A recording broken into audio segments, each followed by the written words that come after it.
అనగనగా ఛానల్‌కి అందరికీ స్వాగతం. పిల్లలు, ఇప్పుడు మనం తెనాలి రామకృష్ణుని కథల నుంచి 'దొంగ చేతికే తాళాలు' అనే ఒక కథను వినేద్దాం. ఒకసారి ఈ తెనాలి రామకృష్ణుడు పని మీద విజయనగరం నుంచి ఇంకో ఊరికి వెళ్ళాల్సిన అవసరం పడుతుంది. ఇంకా ఈ విజయనగరం నుంచి ఇంకో ఊరికి వెళ్ళాలంటే ఒక అడవి గుండా ప్రయాణం చేయాలన్నమాట.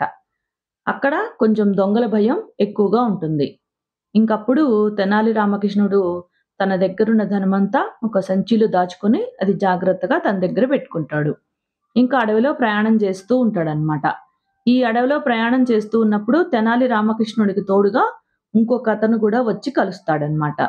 ఇంకప్పుడు తెనాలి రామకృష్ణుడు వచ్చినతను ఇద్దరు చక్కగా కబుర్లు చెప్పుకుంటూ ఆ మాట ఈ మాట మాట్లాడుకుంటూ అలా అడవిలో నడిచి నడిచి సాయంత్రానికి ఒక ఊరిలో ఒక సత్రం దగ్గరికి చేరుకుంటారు. ఇంకప్పుడు ఈ తెనాలి రామకృష్ణుడు తన దగ్గరున్న డబ్బుల సంచిలోంచి ఒక బంగారు కాసు తీసి ఆ సత్రము యజమానికి ఇచ్చేసి, ఇంకప్పుడు అక్కడ భోజన ఏర్పాట్లు, తన పడక ఏర్పాట్లు అవన్నీ చేయమని అడుగుతాడనమాట. ఇంకప్పుడు ఇది చూసిన ఈ తెనాలి రామకృష్ణుడితో పాటు వచ్చినతను ఒక దొంగ అనమాట. అయితే ఇంకా ఆ డబ్బుల సంచి చూడగానే దొంగకి బాగా ఆశ పుడుతుంది. ఇంకెలాగైనా తెనాలి రామకృష్ణుడి దగ్గర నుంచి ఆ సంచి కాజేయాలని చెప్పి అనుకుంటాడు. ఇంకా సాయంత్రం భోజనాలయిపోతాయి. ఇంక పడక ఏర్పాటు చేసిన తర్వాత ఇంకా చక్కగా తెనాలి రామకృష్ణుడు హాయిగా నిద్రపోతాడు. ఇంకా ఈ దొంగకేమో నిద్ర పట్టదు. ఎందుకంటే తన ఆలోచనలన్నీ ఆహ్, తెనాలి రామకృష్ణుడి దగ్గరున్న డబ్బులు ఎలా కాజేయాలా అని జెప్పి ఆలోచిస్తూ ఉంటాడు. ఇంకా అందరూ నిద్రబోయారు. తెనాలి రామకృష్ణుడు కూడా బాగా గాఢమైన నిద్రలోకెళ్ళిపోయాడని చెప్పి చూసి మెల్లగా ఈ దొంగ ఏం చేస్తాడంటే, ఈ తెనాలి రామకృష్ణుడి దగ్గర డబ్బులెక్కడున్నాయా అని వెతుకుతూ ఉంటాడనమాట. పరుపు కింద వెతుకుతాడు, దుప్పట్లో వెతుకుతాడు, అటుపక్క, ఇటుపక్క వెతుకుతాడు. తర్వాత దిండు కింద వెతుకుతాడు.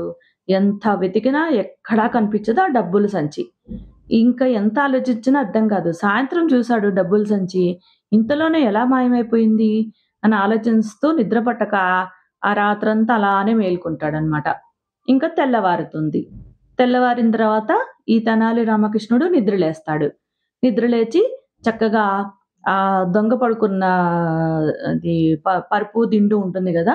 అతని దిండు కింద నుంచి తన డబ్బుల సంచి తీసుకొని తన దగ్గర పెట్టుకుంటాడు.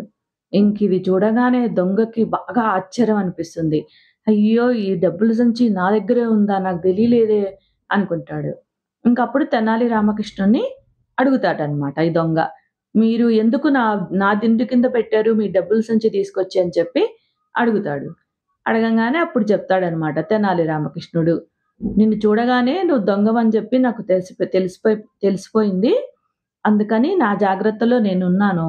అందుకని నువ్వెటు నా దగ్గర డబ్బుల సంచి ఉంటే నువ్వెటు కాజేస్తావని తెలుసు. అందుకని అది తీసుకెళ్ళి నీ దిండు కిందే దాచిపెట్టాను. నీకసల ఆలోచనే రాదు గదా! నీ దిండు కిందే నా డబ్బుల సంచి పెట్టానని. అందుకని అలా చేశాను అని చెప్పి చెప్తాడనమాట. ఇంక చెప్పగానే ఇంక దొంగ ఈ తెనాలి రామకృష్ణుడి తెలివికి ఆశ్చర్యపోతాడు. ఇంకా అయ్యో! అనుకుంటూ వెళ్ళిపోతాడనమాట.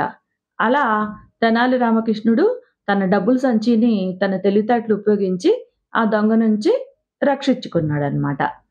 కథ కంచికి మనమింటికి. నచ్చితే లైక్ చేయండి, షేర్ చేయండి, సబ్స్క్రైబ్ చేయండి.